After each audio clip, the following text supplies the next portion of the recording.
우리 성경 말씀 보겠습니다. 마태복음 26장 69절에서 75절 말씀입니다. 제가 읽을 때 여러분들도 같이 따라 읽으시면 되겠습니다.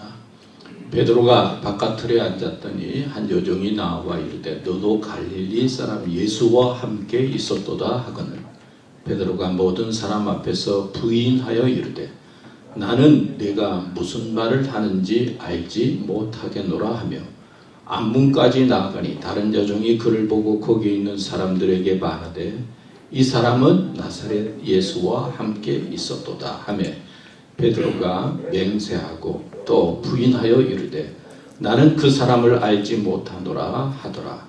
조금 후에 곁에 섰던 사람들이 나와 베드로에게 이르되 너도 진실로 그 도당이라. 내 말소리가 너를 표명한다 하거늘 그가 저주하며 맹세하여 이르되 나는 그 사람을 알지 못하노라 하니 곧 닭이 우더라. 이에 베드로가 예수의 말씀에 닭 울기 전에 내가 3번 나를 부인하리라 하심이 생각나서 밖에 나가서 심히 통곡하니라. 아멘. 오늘 제기의 신앙이라고 하는 주제로 말씀을 생각해 보려고 합니다. 미국 생활을 하면서 편리하고 좋은 것 중에 하나는 산 물건을 쉽게 바꾸어 준다는 것입니다. 저는 코스코라든지 샘스를 좀 좋아하는 편입니다. 근데 좋아하는 이유 중에 하나는 물건을 샀다가 좀 마음에 안 들어서 바꾸려고 하면 물어보지도 않고 그다음에 불쾌해하지도 않고 아주 쉽게 물건을 바꿔줍니다. 돈으로 계산해서 캐시를 준다든지 또 크레딧 카드로 또 돌려준다든지 그러니까 물건 살 때마다 부담이 거의 없고 좋습니다. 이 미국 생활에서 좋은 것 중에 하나는 이렇게 물건을 아주 편안하고 쉽게 바꿀 수 있다. 물건에 대해서 별로 스트레스를 덜 받는 편이죠. 마음에 안 들면 바꿀 수가 있기 때문입니다. 이렇게 쉽게 물건을 바꿀 수 있는 편리한 미국에 우리가 살고 있는데 사람과의 관계는 어떻습니까? 사람들 쉽게 말해서 마음에 안 든다고 바꿀 수가 있습니까? 또 감정이 상한다고 해서 금방 어떻게 할 수가 없잖아요. 바꾸고 자기 뜻대로 하게 되면 그냥 솔로가 되는 거죠. 홀로 사는 사람들. 그래서 솔로가 되면 더 외롭고 힘들게 사는 세상일 수밖에 없습니다. 그런데 우리가 따르는 예수님, 예수님을 따르는 사람들이 많이 있었죠. 예수님과 제자와의 관계는 어떠했을까요? 오늘 본문 말씀은 우리가 잘 아는 수제자 베드로의 모습입니다. 짧은 시간 안에 3번이나 스승 예수님을 부인하고 맹세까지 하면서 저주하고 그리고 멀리하고 도망가는 우리 베드로의 모습을 보게 됩니다. 바로 얼마 전까지 하루 전에만 하더라도 난 죽는 한이 있더라도 저는 주님을 부인하지 않겠습니다. 그렇게 말했죠. 그리고 여러분 우리가 만나서 밥 한 끼 같이 먹어도 얼마나 친해집니까? 밥 한 끼만 나누어 먹어도 참 마음이 친해질 때가 많이 있는데 하루 이틀도 아니고 3년 동안 동락을 했죠. 3년 동안 같이 지냈다. 얼마나 가까웠겠습니까? 서로 얼마나 잘 알겠습니까? 이런 예수님과 베드로였는데 자기 생명의 위협을 느낄 때 그냥 큰 소리 치면서 주님을 저주하며 배반하는 베드로, 수제자 베드로의 모습이 오늘 본문에 나옵니다. 그렇지만 반면에 예수님은 철저히 버리는 베드로를 향해서 바라보시면서 끝까지 베드로를 인도하시고 용서하시는 사랑의 모습을 볼 수가 있습니다.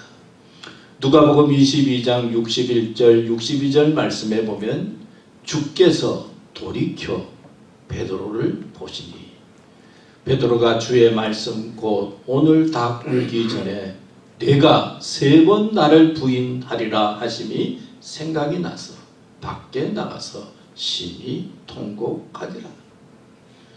주님께서는 돌이켜서 베드로를 보십니다. 그리고 주님께서는 이미 베드로에게 말씀하셨어요. 베드로는 주님의 말씀이 생각나서 밖에 나가서 자기의 모습을 바라보면서 심히 통곡했다라고 하는 이 말씀 속에는 회개의 마음도 있지만은 참 인간의 그 어떤 허망함과 연약함을 느끼게 해주는 편이라고 할 수 있습니다. 저는 이 말씀을 보면서 아주 쉽게 2가지로 생각을 했는데요. 인간은 참 연약하다, 죄인이다. 2번째는 하나님은 사랑으로 우리를 재기하도록 이끄신다. 이런 생각을 하면서 오늘 말씀을 준비했습니다. 참 인간은요, 재성을 가지고 있고 깨어지고 넘어지기 쉬운 사람입니다. 우리도 그렇지요. 성경은 인간을 향해서 질그릇으로 비유할 때가 있어요. 질그릇. 질그릇은 깨어지기 쉬운 그릇이에요. 잘못하면 깨어지고 넘어지기 쉬운 연약한 존재가 인간입니다. 여러분, 예수님이 잡히실 때 모든 제자들이 다 도망갔어요. 그런데 베드로는 잠깐 피했다가 예수님의 뒤를 멀찌감치 따라갑니다. 그리고 예수님이 신문당하는 곳까지 갑니다. 그런데 왜 따라갔을까요? 마태복음 26장 58절에 보면 베드로는 예수님을 멀찍이 뒤따라 대제사장의 집들까지 들어가서 일이 어떻게 되어가는지 보려고 경비들 틈에 끼어 앉았다고 했습니다. 일이 어떻게 되는지 보려고 멀찍이 따라가서 거기서 예수님의 모습을 보고 있습니다. 여러분, 베드로는 고기 잡는 어부였죠. 그런데 예수님께서 나타나셔서 밤새도록 고기를 못 잡고 있는 베드로에게 그물을 저기 던지라. 그래서 그물을 던집니다. 그래서 고기를 많이 잡게 되는 것을 통해서 고기보다도 자기는 돌아보게 되고, 그리고 예수님을 보면서 모든 것을 버리고 예수님을 쫓습니다. 여러분, 버리고 쫓는다 쉬운 일이 아니죠. 그런데 인간적으로 결단해서 버렸다 그런 의미보다도 성령께서 역사해서 버리게 하시고, 그리고 주님의 말씀에 순종해서 그물을 던지고 그 말씀을 통해서 예수님을 따르게 된 거예요. 내가 가지고 있는 결단과 결심을 뛰어넘어서 성령께서 역사하셔서 예수님을 따르도록 한 사람이 바로 베드로였고, 그렇게 예수님을 따르게 되었습니다. 근데 요한복음 6장 요 말씀이 있는데요. 이 요한복음 6장 요 앞에 보면요, 예수님을 따르던 많은 사람들이 이제 예수님에 대해서 떠나기 시작해요. 우리는 예수님은 그냥 잘 따를 것 같지만요, 성경에 보면 요한복음 6장에 보면 이제 제자들과 많은 사람들이 예수님의 말씀과 주위에 핍박이 생기니까 예수님을 떠나기 시작합니다. 그래서 많은 예수님을 따르던 사람들이 떠납니다. 그때 예수님께서 이러므로 제자 중에 많이 물러가고 다시 그와 함께 다니지 아니하더라. 떠나는 사람이 많아진 거예요, 예수님 곁에. 그때 예수께서 12제자에게 이르시되 너희도 가려느냐? 그러니까 떠나려고 하느냐? 너희도 가겠느냐? 그런 말씀이에요. 그때 시몬 베드로가 대답하되 주여, 영생의 말씀이 계심에 우리가 네게로 가오리까 그랬어요. 베드로는 많은 사람이 떠날 때에도 예수님 앞에 자리를 지킨 사람이에요. 힘들고 어려운 그때에 주여, 영생의 말씀이 여기 있는데 우리가 어디 가겠습니까? 그러면서 주님 곁에 있었던 자가 바로 베드로였습니다. 그 뒤에 또 마태복음 지금 19장에 있는 말씀인데요. 19장에 있는 말씀인데 이 말씀이 뭐냐면요, 이에 베드로가 대답하여 가로되 보소서. 우리가 모든 것을 버리고 주를 쫓아 싸우니 그런즉 우리가 무엇을 얻으리까? 예수께서 가라사대 내가 진실로 너희에게 이르노니 세상이 새롭게 되어 인자가 자기 영광의 보좌에 앉을 때 나를 쫓는 너희 12 보좌에 앉아 이스라엘 12지파를 심판하리라. 마태복음 19장 27절 28절 말씀인데, 이 말씀은 무슨 말씀이냐면요, 그 돈 많은 젊은 관원이 이제 예수님에게 찾아옵니다. 내가 어떻게 하면 영생을 얻고 어떻게 하면 주님의 제자가 될 수 있습니까? 그럴 때 예수님께서 결론적으로 말씀하시기를 내가 가지고 있는 재물을 이웃에게 나누어 주고 그리고 나를 쫓으라, 그런 말씀이 나와요. 그러니까 이 부자가 어떻게 됩니까? 재물이 많은 거로 근심하여 떠나가니라, 그런 말씀이 나와요. 그러니까 예수님께서 부자가 하늘 날아가는 게 그렇게 어렵다, 낙타가 바늘기로 들어가는 것처럼 어렵다 말씀하니까 주여 우리는 어떻게 되겠습니까? 그때 베드로가 주여 우리가 모든 것 버리고 쫓았습니다. 어떻게 되겠습니까? 그때 예수님께서 말씀하시는 것이 오늘 본문에 있는 말씀이에요. 다시 말하면은 예수님께서는 제자들을 불러서 베드로와 12 제자들이 주님을 따르게 되었지만은 그 마음속에는 내가 주님을 버리고 이렇게 쫓았는데 어떤 것을 주님께서 나에게 주실까? 무엇으로 주님께서 나에게 응답해 주실까? 그런 마음이 있었다는 거예요. 그래서 예수님께서 오늘 말씀에 마지막 때에 하나님께서 주시는 축복의 말씀을 해주시는 것입니다. 그러니까 베드로는 예수님을 향해서 모든 것 다 투자했는데 정말 어떻게 될까 궁금해서 지금 살펴보고 있는 거예요. 내가 주님을 위해서 모든 것 버리고 쫓았는데 주님이 무슨 일 생기면 다 헛것이잖아요. 어떤 결과에 이를까 궁금해서 지금 바라보고 있습니다. 그때 바깥들에 앉아있는데 한 요정이 나와 이르되 너도 갈릴리 사람 예수와 함께 있었도다 하거늘 베드로가 모든 사람 앞에서 부인하여 이르되 나는 네가 무슨 말을 하는지 알지 못하겠노라 하며 그랬어요. 이제 시작이 되는 거예요.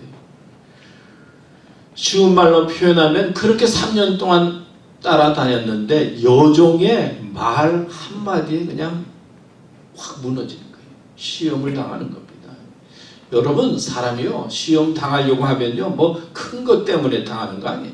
말 한마디에 넘어갈 때가 많이 있어요. 말 한마디 때문에 내가 3년 동안 그렇게 따라다녔는데 한순간 부인하는 모습이 나와요. 그것도 뭐 대단한 사람이 말한 게 아니고 요정이 말 한마디 했는데 거기에 그때 그냥 시몬 베드로가 나 알아 그랬으면 좋았을 텐데 부인하기 시작하는 겁니다. 인간이 이렇게 연약한 존재예요. 우리도 그렇지 않아요? 살다 보면은 뭐 큰일 때문에 그런 게 아니라 말 한마디 때문에 말 한마디 들으면 잠도 못 자고 말이에요. 금방 시험에 들잖아요. 인간이 이렇게 연약하다는 거예요. 여러분 보도를 보았지만은 하와이에 산불이 났는데 또 뭐 태풍까지 겹쳐가지고 마우이 섬인가 아주 지상 낙원처럼 살기 좋은 그 동네가 다 불이 붙어서 탔지 않습니까?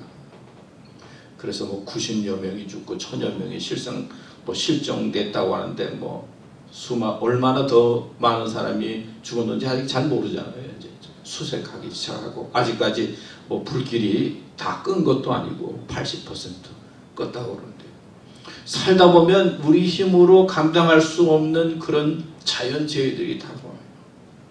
정말 생각지 않은 일들이 우리 삶 속에 있을 때가 있어요. 뭐 판단하고 뭐 그럴 겨를이 없이 우리에게 위기가 닥치고 자연재앙이 닥치고 아마 자연이 화가 난 것 같아요. 뭐 곳곳에서 칠레는 뭐 지금 겨울이라고 하는데 칠레 쪽은 지금 겨울이잖아요.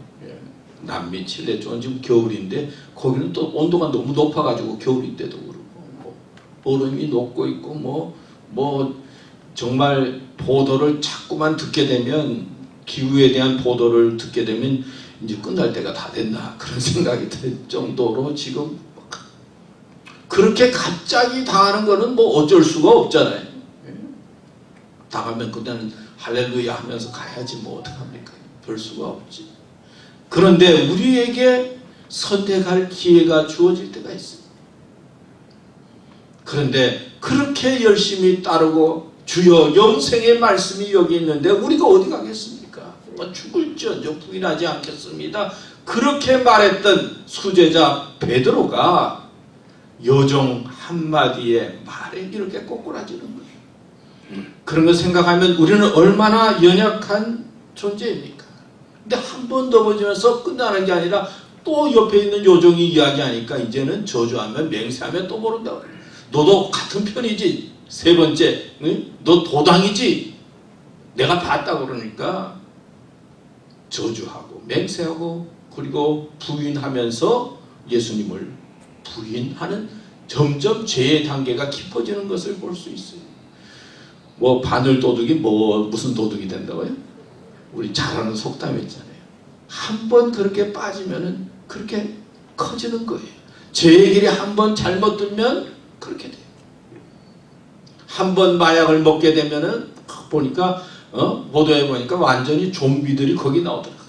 길거리에 막 좀비처럼 마약 펜다닐인가 하는 마약에 한 번 빠져서 거기 먹기 시작해서 사람들이 망가지는 모습을 볼 수 있잖아요.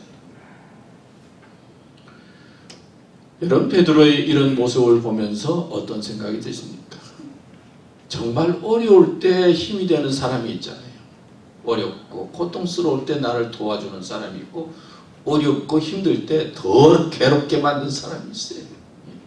그런 사람은요 안 만나는 게 좋아. 끊어버리는 게 좋아.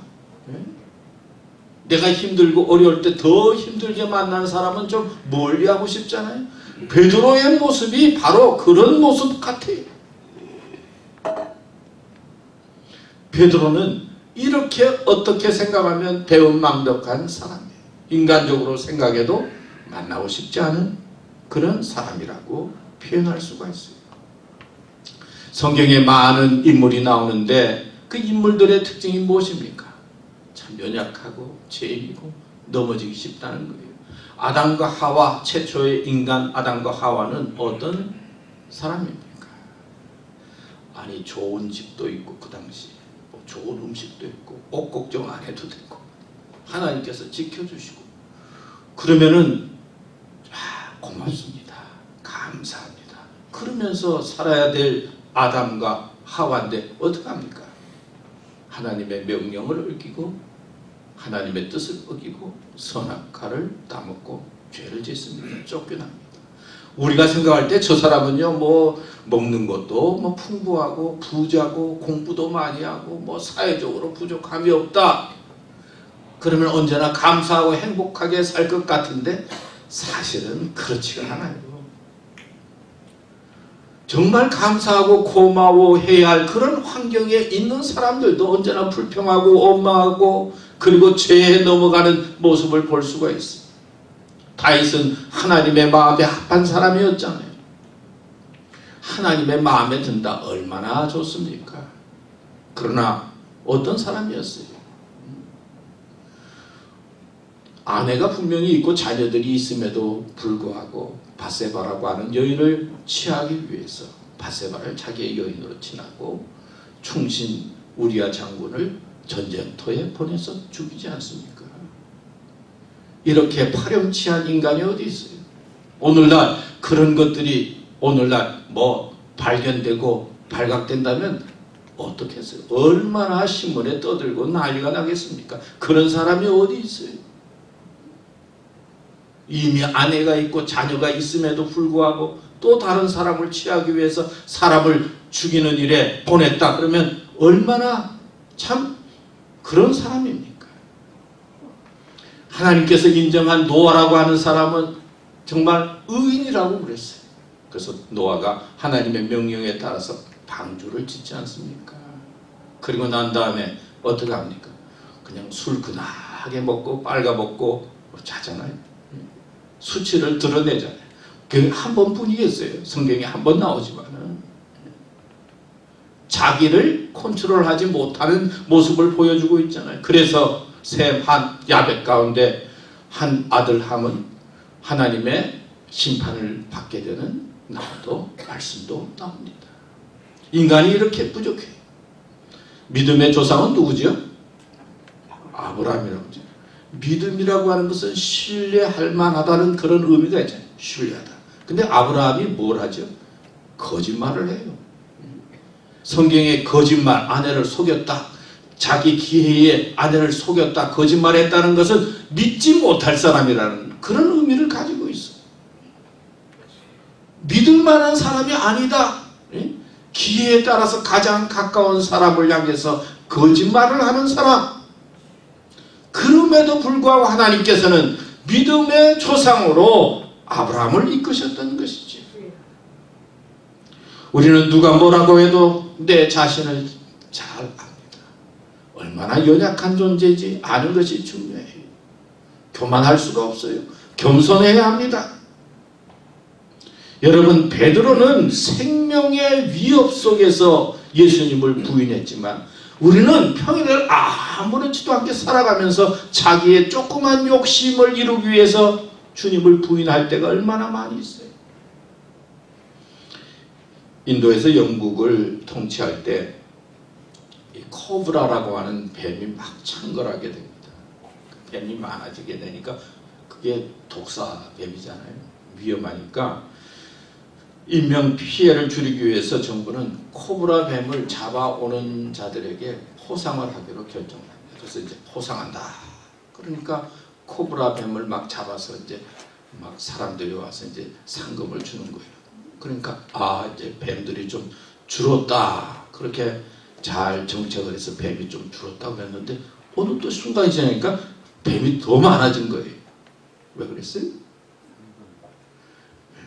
상금 받으려고 자기 집에 농장을 만들어서 코브라 뱀들을 양육을 했다는 거예요. 예? 인간의 마음이 이렇다는 거예요. 뭐 여러분 들었던 이야기겠죠. 예? 없애기 위해서 뱀을 잡아오라고 그랬는데 나중에는 포상금 준다니까 뱀을 길러가지고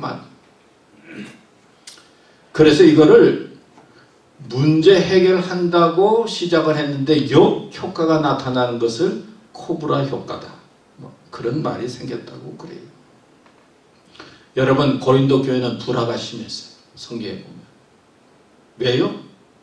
교회에 소위 잘난 사람들이 많이 있었어요.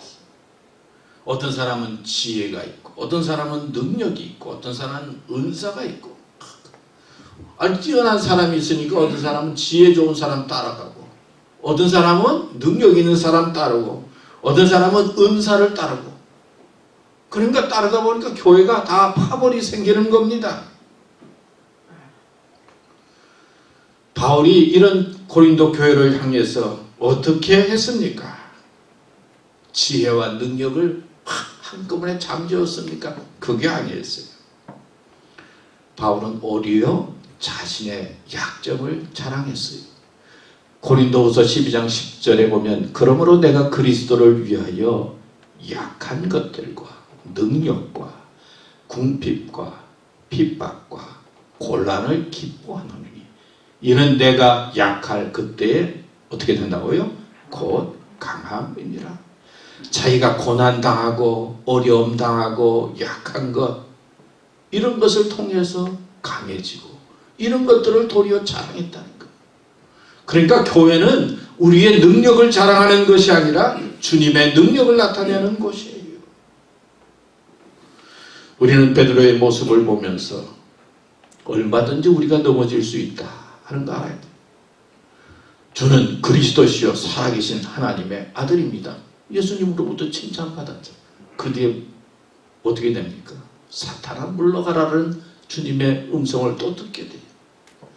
내가 3년 동안 수년 동안 수십 년 동안 주님을 따른다고 해도 내 힘으로 안 된다는 것을 하나님께서 지켜주셔야 된다는 그런 마음으로 언제나 겸손하고 그리고 상대방을 높이는 마음으로 그리고 언제나 내가 죄에 빠져 들어갈 수 있다는 것을 깨닫고 도리어 약해짐으로 주님을 높이는 그런 믿음으로 살아갈 때 우리가 더 믿음에 든든히 서게 되고 약한 우리가 더 강해질 수 있다는 그런 마음과 믿음으로 살아야 또 믿음 생활을 해야 될 줄로 믿습니다.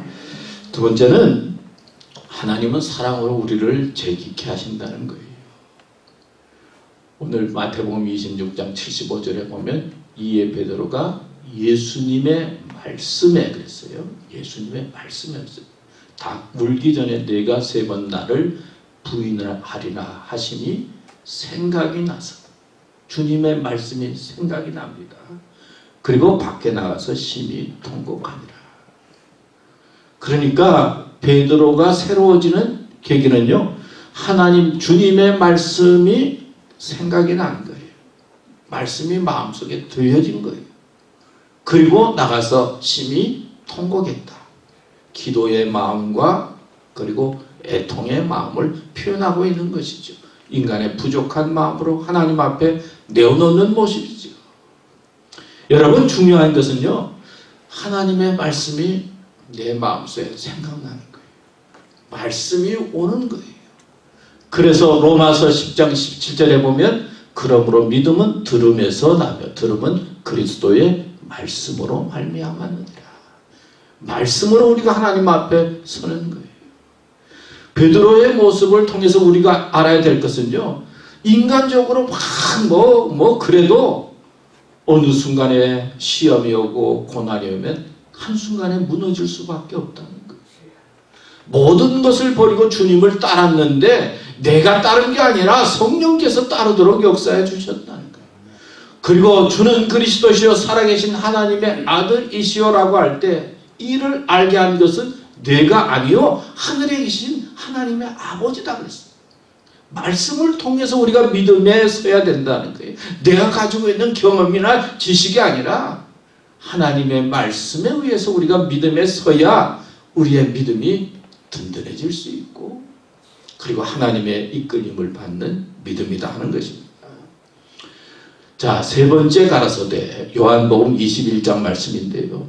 요한의 아들 시몬아 내가 나를 사랑하느냐 하시니 주께서 세 번째 내가 나를 사랑하느냐 하시므로 베드로가 근심하여 가로되 주여 모든 것을 아시오매 내가 주를 사랑하는 줄을 주께서 아시나이다. 예수께서 가라사대 내 양을 먹이라. 자, 이렇게 회개하고 통곡을 해도 어떡합니까? 예수님께서 부활하시고 난 다음에 베드로는 어떻게 해요? 갈릴리 바다에 가서 고기를 낚고 있는 거예요. 그리고는 멀리 있는 예수님, 멀리 있는 베드로에게 예수님께서 찾아오셔서 내가 나를 사랑하느냐 부르시고 다시 주님의 제자로 이끄시는 모습을 성경에서 볼 수가 있습니다. 여러분, 베드로는 예수님의 부름에 응답함으로 말미암아 제기했어요. 오라, 나를 따라오너라, 내 양을 먹이라. 이 말씀에 행동으로 응답함으로 말미암아 제기하게 되고 그리고 성령의 충만함을 받게 되므로 나중에 위대한 믿음의 사도가 될 수 있었습니다. 여러분, 주님께서는 우리를 부르십니다. 그때 그 부름에 응답하는 것이 중요합니다. 사도행전 16장에 보면 감옥에서 바울과 실라가 갇혀 있을 때 제수가 도망간 줄 알고 자결하려고 하잖아요. 그때 주 예수를 믿으라 그리하면 너희와 네 집이 구원을 얻으리라. 그런 말씀이 나오고 그 뒤에 보면요. 그 간수가 사도 바울과 실라를 집으로 모셔다가 어떻게 하죠? 세례를 받죠. 그러니까 말씀이 들려질 때 그 말씀에 응답해야 행동으로 응답하는 것이 우리를 재개의 길로 인도하는 거예요. 요나서에 보면 하나님께서 요나를 향해서 저 아시리아 수도 니느웨에 가서 복음을 전하라 그랬어요. 근데 도망가지 않습니까? 사람이 그런 것 같아요. 예수 잘 믿는 것 같아도 자기의 뜻하고 마음이 안 맞으면 도망갈 때가 많이 있어요. 잘 믿는 것 같은데 나하고 딱 걸리는 게 뭐가 있으면은 도망가.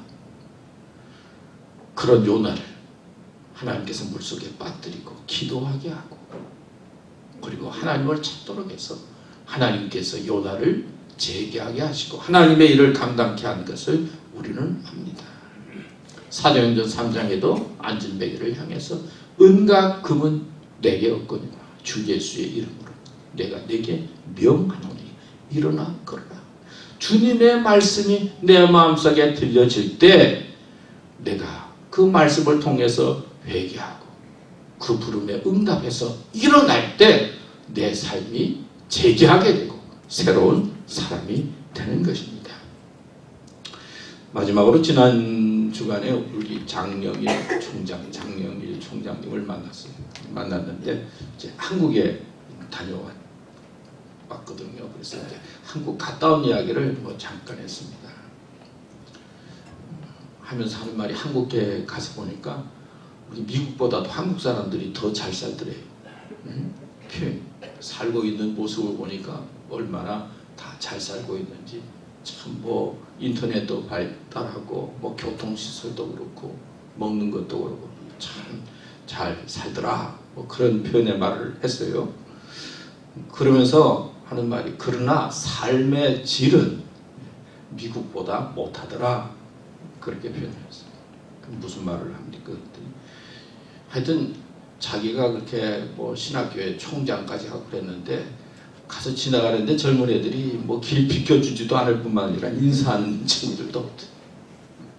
또 하나는 운전을 하는데 이 차선을 바꾸면 보통 바꾼다 그러면 미국은 좀 지나면 이렇게 양보해 주는 사람이 있잖아요. 양보해 주는 사람이 없대. 깜빡해서 들어가려고 그러면 더 빨리 막 와가지고 못 들어가고 그래.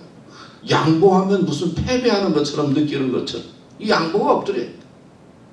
그래서 뭐 들어가려고 하면 뒤에서 더 빨리 오는데 얼마나 힘이 드는지 얼마나 개인적이고 이기적인지. 이제 내일 모레면은 8월 15일 아닙니까? 이제 우리가 일본에서 독립한 해방절인데 생각해 보면 우리나라는 6.25 전쟁도 그렇고 뭐 미국과 외국의 도움을 받아서 우리 힘으로 된 것이 아니라 우리는 남의 나라의 도움을 받아서 정말 발전한 나라잖아요. 그러면 얼마나 감사하고 고마워하는 마음으로 세계를 바라봐야 됩니까? 그런데 가서 보니까 하여튼 우파, 좌파가 있는데 한번 우파도 따져보면 한 50%, 좌파도 적은 것 같은데 보면 50%. 아니 딱 나라가 나누어져 있다는 거예요. 자기 처제도 하여튼 좌파, 얼마나 좌파고 또 거기는 또 한 사람은 우파고 그래서 막 나라가 딱 나눠져 있는데 너무 안타깝다는 그런 표현을 말을 했어요. 감사와 고마운 마음으로 마음을 모아야 될 텐데 얼마나 나누어져 있는지. 그래서 가족 행사에 중요한 행사 모임이 있는데 하여튼 한 사람이 가족이 빠졌더래요. 왜 빠졌느냐고 중요한 모임에다. 아니 하여튼 어디 가서 데모하느라고 말이에요. 전국에 데모하느라고 빠졌더래요. 이만큼 나라가 딱 반으로 나누어졌는데 너무나 안타깝다. 그리고 삶의 질이 왜 그렇게 됐는지 모르겠다. 여러 가지 걱정스러운 이야기를 계속했습니다. 요즘 기후의 모습도 보고 뭐 몇 년 전에 팬데믹도 지났는데 요즘 또 팬데믹이 다시 온다고 그러지 않아요. 코로나 그게 더 아주 다가오고 있다고 조심해야 된다고 지금 그렇게 보도가 나오는데 저는 그런 모습을 보면서 하나님께서 연약한 우리들이 세상에 너무 빠지지 말고 좀 하나님께로 더 가까이 오라 라고 하는 메시지를 보내고 있지 않나 하는 생각을 해봅니다. 우리는 조그만 일에도 넘어지고 쓰러지고 시험 들기 쉬운 그런 삶을 살아가고 있는 우리 인간들을 향해서 여러 가지 징조와 사건들을 보면서 이제는 하나님 중심으로 돌아오라 그렇게 메시지를 보내면서 우리에게 재기의 기회로 사인을 주고 있지 않나 하는 생각을 할 때가 많이 있습니다. 여러분, 하나님은 좋으신 분이십니다. 오늘도 우리를 향해서 부르십니다. 조그만 일에 넘어지는 인생이 아니라 조그만 일을 넘어서서 주님의 말씀의 길을 기울이고 믿음으로 승리하는 교우들 되시기를 축원합니다. 하나님 아버지 감사합니다. 오늘 또 말씀 주셨습니다. 우리가 연약하지만 그래도 하나님께서 우리를 부르시고 믿음으로 살도록 이끄시니 아멘 감사하며 믿음의 자리에서 벗어나지 않고 믿음의 길을 끝까지 잘 달려가는 교우들로 우리 교회로 이끌어 주시옵소서. 예수님의 이름으로 기도드립니다.